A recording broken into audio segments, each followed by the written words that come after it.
Hello my friends, my name is Wes, and in today's video we're going to talk about relationships, and specifically this book, The 7 Principles of Making Marriage Work.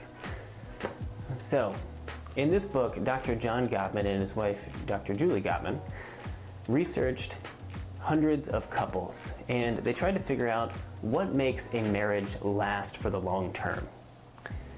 Now, this is a really important thing, both if you're in a current relationship or if you want to be in a relationship that lasts for the long term. So let's dive into these 7 principles and really try to figure out what the things are that you can start doing that will make your marriage last and make it really successful.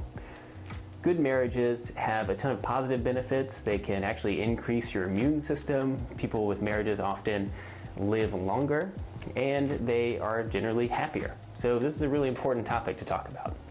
Let's dive in and talk about the 7 principles. Okay, so number 1 is to enhance your love maps. And when I talk about this, Gottman really is talking about building up a friendship with your partner. So relationships are not all passion, they're also about friendship and about building a friendship house. That's what Gottman calls it. To do this, you really need to know your partner at a deep level and develop a deep trust, admiration, and empathy for them.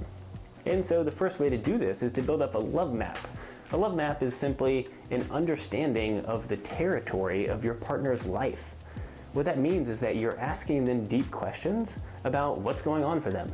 You know little details about their life, like who their boss is, what they do for work, that kind of thing, what they do day to day, but you also know the deeper questions.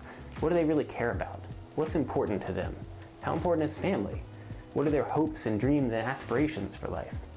When you understand this more, you're able to really develop a close connection with your partner, and that's going to last you for the long term.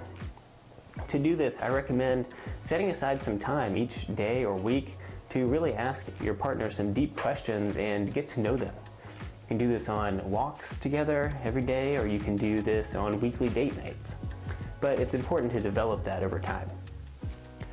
Okay, number 2 is to nurture your fondness for your partner. So this is really important because I think a lot of times in long-term relationships, it's so easy to fall into the habit of looking at the negative sides of your partner. No one's perfect and everyone has negative attributes.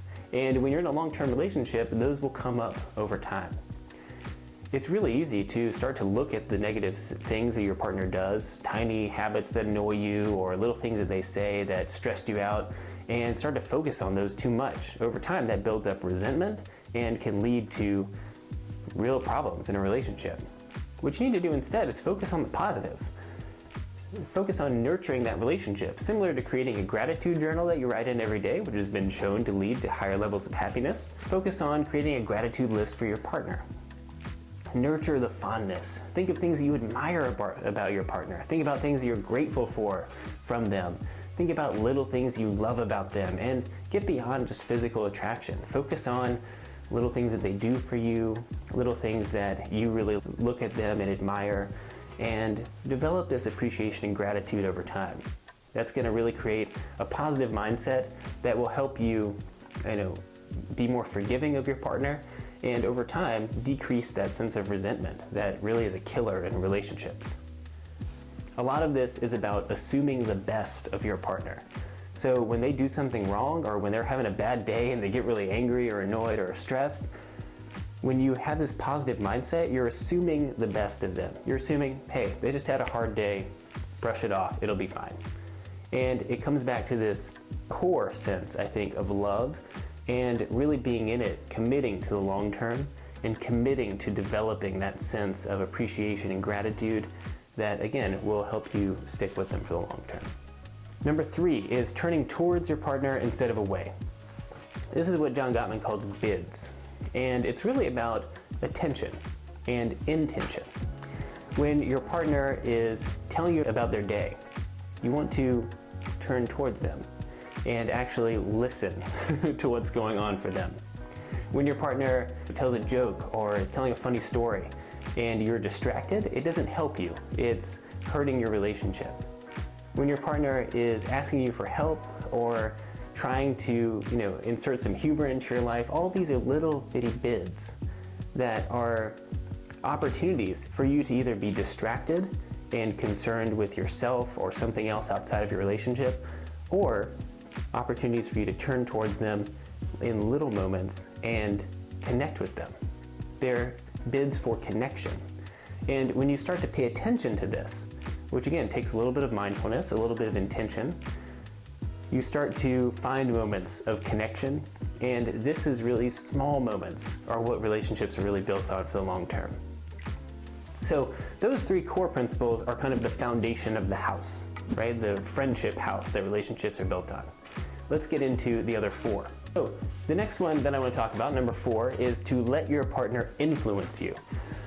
As men, this can be really hard because it seems like you are giving up some kind of power or control in the relationship. But good relationships are built on compromise, and they're built on mutual trust and mutual influence. So what this means is that you don't have to do everything your partner says or take every single opinion that they have and make it your own. It simply means that in small ways, you are conceding and letting your partner influence your life and being okay with a small amount of merging. So if your partner really likes Italian food and you don't like that as much, be open to trying it, be open to being influenced in a certain direction. And this means larger life events too. Partners who are together for the long term are willing to compromise. They're willing to go the extra mile to be open to what the other partner enjoys and loves about the world. And it really shows a commitment to trying, to making it work, and to allowing your partner's beliefs, opinions, and interests to become yours to some degree. Again, you want to maintain your own interests and your own kind of passion in life. That's very important. But allowing yourself to be open to influence is equally as important. Number 5 is to solve your solvable problems. So if there are things that are coming up for you guys again and again, these may be long-term issues, but they may also be solvable problems. And I think what this really comes down to is if there's an issue in your relationship, don't just let it fester. Don't just let it sit there and you breed resentment and you start to think about it all the time, and all of a sudden it explodes out of you later on when something else comes up that's small. This really means that you need to take some time to have difficult conversations and deal with the things that you can deal with. So I have a different video on crucial conversations, and I recommend that you go watch that because that shows you how to go into a conversation that could be hard and come out of it in a successful way. One that's successful not just for you, it's not about winning, but a successful way for both you and your partner. But really this means that if there is something that is causing you grief in your relationship, address it. Address it head on and talk about it, because successful couples are able to have conflict but deal with it in a way that is productive and helps them last for the long term. Number 6 is similar. It's overcoming gridlock. So overcoming gridlock, John Gottman talks about, is really a conflict of dreams. People may have dreams and aspiration for their life, like you might want to have kids, and that's a dream that you have. Another thing might be having a dream of money, making a certain amount of money, or living in a certain place, or having a certain type of career, or having really going on that long honeymoon, that taking a year off and traveling the world. These are dreams, these are aspirations, these are things that give our life meaning. And if you're not on the same page with your partner, that can cause serious conflict. Again, we're trying to avoid sliding into that resentment area. And so to avoid this kind of gridlock and resentment, you need to voice those dreams to your partner. And you need to understand what your partner's dreams are and try to honor those as best you can. Not every dream is something that you can share. You may have different views on religion than your partner does, or different views on children, family, etc. But being able to compromise, to work it out with them, and to figure out a system that works for both of you and that honors the other person's pursuit of those dreams is key to making a relationship last for the long term. That's what I mean by overcoming gridlock. Look at those issues, figure out your partner's dreams, and figure out a way to make it work together. Number 7 is one that I love. It's called creating shared meaning.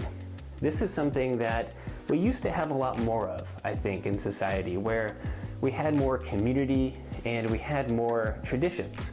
In today's world, in the modern environment, we may have detached ourselves from traditions like religion or family or community, and we maybe, don't have the same kinds of things to hold on to that we did in past generations. But it's important, John Gottman talks about, to actually create that shared meaning together. What I like about this is it gives you an opportunity to get creative with your partner. Figure out different traditions that you can create together. Figure out new things that you can create together for your relationship that you can share that are only yours. And another good thing to do here is to look at your relationship story. Gottman talks about the way that couples tell their story together is a shared narrative, a shared source of meaning that helps give the relationship structure, helps create a shared framework for what you guys are together. I really like doing this with my partner. We look back over every weekend that we have together and we write stories about it and kind of detail the history of our relationship. We've been doing this since day one, and I think it's a really great tradition that we have. We look at things together that we've done, and we appreciate the past times, and it gives us, again, a sense of shared narrative and connection. So try to find something that you can do together with your partner that creates a new tradition, a new shared meaning, and gives that relationship a story to tell to others. Okay, so let's review 7 principles of making marriage work. The first is creating and enhancing your love map of your partner. The second is nurturing your fondness for your partner. Third is those bids for attention, okay? Turning towards each other instead of away. Number 4 is letting your partner influence you. Number 5 is solving your solvable problems. Number 6 is overcoming gridlock, really investing in your partner's dreams. And number 7 is creating shared meaning together. If you work on these, I promise that over time, your relationship will improve and eventually blossom. And having a positive, solid relationship in your life creates ripples that spread outwards to your relationship with your friends, your family, your work life, your home life, and really can give your life a new sense of depth and richness that it didn't have before. I care a lot about this subject, as you can tell, and I think that relationships are one of the key factors in life that can bring us real happiness. So I encourage you to work on this and bring your partner into it to work on it with you. Also get the book, it's a great book, I love it, and it gives you a lot of really helpful exercises to work on with your partner too. As always, if this was helpful for you, please like and share it with somebody who you think might benefit. And thank you so much for joining me. Till next time.